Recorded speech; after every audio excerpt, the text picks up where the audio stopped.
the reason Mr. Soros established INET is he thought the economic theory didn't work on the new century. So what's your view about the economic theory which was taught in the normal university? And if I want to learn some macroeconomic, what's your recommendation about textbook? Thank you. Well, I joined INET basically because I agreed with that point of view. So I will endorse that point of view. But I am myself a professor, not a speculator. So I had come from a different place. Maybe you probably know, it sounds like you do know. Is this something going in and out here? The macroeconomics moved into this dynamic stochastic general equilibrium approach, which is intertemporal general equilibrium and abstracts from money, abstracts from finance, abstracts from banks. And it's a beautiful theory, but when you have a financial crisis, you don't know even how to think about this because the theory doesn't help you at all. And so when I said one-eyed man in the land of the blind, okay, the DSG people are the blind people that I was talking about there. So I do think that macroeconomics needs some reformation. There is no textbook at the moment. There are some things. People who are reviving some older ideas. This flow of funds approach, for example. There's Wynne Godley's textbook. What's the name of that textbook?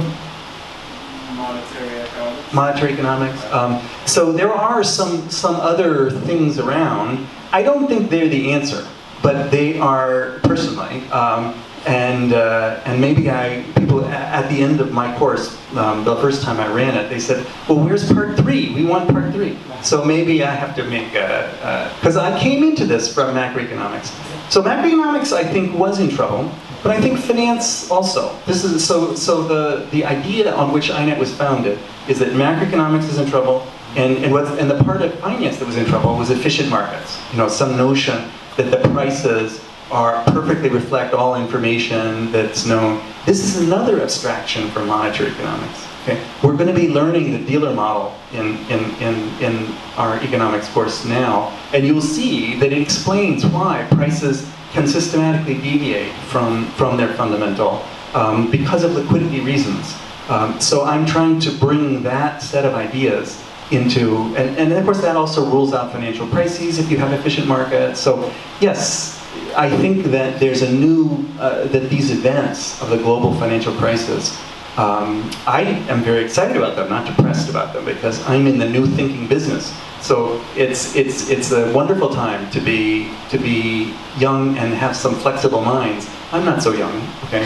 But I have been studying old monetary economics for a long time, so I have lots of other ways to think about problems.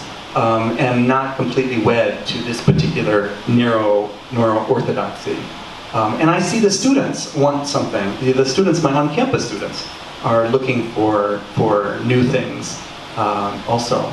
I'm hoping maybe I'll create a version of this course that is much more technical for graduate students as well.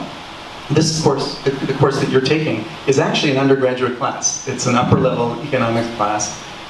For Barnard and Columbia majors. I always think that the people who get the most out of it are probably the graduate students who are being the teaching assistants.